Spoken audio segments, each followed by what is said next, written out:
Magandang buhay mga suki! Ito po ang aking recipe ngayon, ang cabbage or repolyo. Ayan, ganito ang aking ginawang slice ng aking repolyo. Ayan, samahan niyo ako mga suki. Simulan na natin ang aking recipe ngayon, ang aming masarap na ulam. Ayan, mainit na yung ating kawali. Pwede na natin ilagay yung ating butter. Ayan, unsalted butter.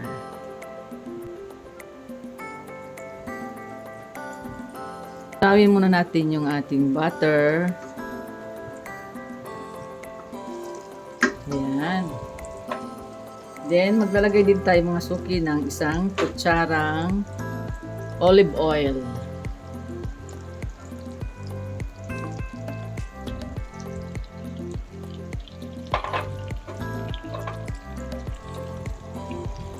Ayan, haluin lang natin siya. Ilagay na natin mga suki. Unahin natin ang sibuyas.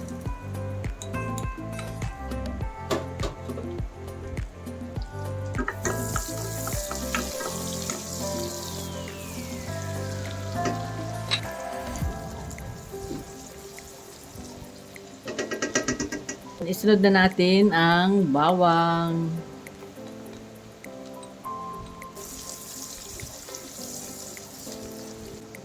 Then, isunod na natin ang ating kamatis, ang mahal ng kamatis.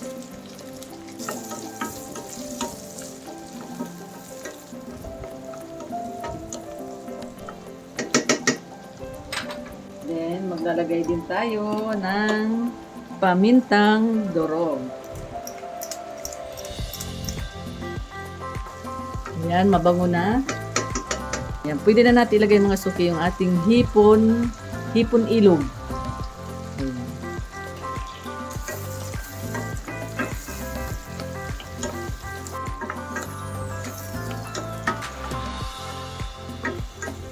Ayan, mapula na yung ating hipon. Ayan, oh. Sarap, oh. Susunod naman natin mga suki yung isa pa natin pansahog, ang squid or pusit. Ayan, ito yung pusit. Ayan, slice ko na siyang pabilog. At nalisan ko siya ng balat. Ayan. Lagay na natin siya. Hop. Oh. Hipon at squid or pusit ang ating pansahog. Ayan, ilalagay na natin mga suki yung ating carrots or carrots. Ayan. Ayan, pwede na natin ilagay mga suki yung ating cabbage. Ayan, lagay na natin siya. Ayan.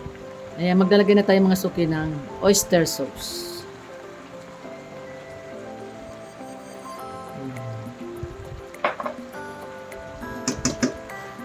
Ayan, haluin muna natin siya. Ilalagay na natin yung ating black pepper. Ayan, pagpalis ng lansa. Ayan, haluin na lang natin siya. Ayan. Maglalagay din tayo mga suki ng fish sauce.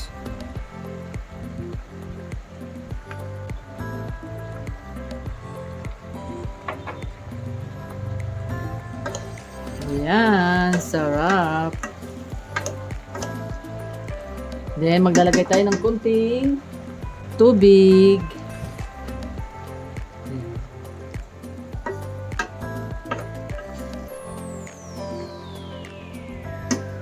Takpan muna natin siya mga suki. Ayan, tingnan na natin kung pwede na, kung luto na. Ayan. Sarap. Ayan, luto na siya mga suki. Masarap yung may kunti-kunting sabaw. Ayan, luto na. Ito na ang aking recipe ngayon. O, diba ang sarap? Simpleng recipe lang. Ito na mga suki ang aking vlog for today. Ang stir fry cabbage with serms and squid. Ayan, thank you for watching. God bless po. Bye-bye. Ingat po kayo. Kain na na.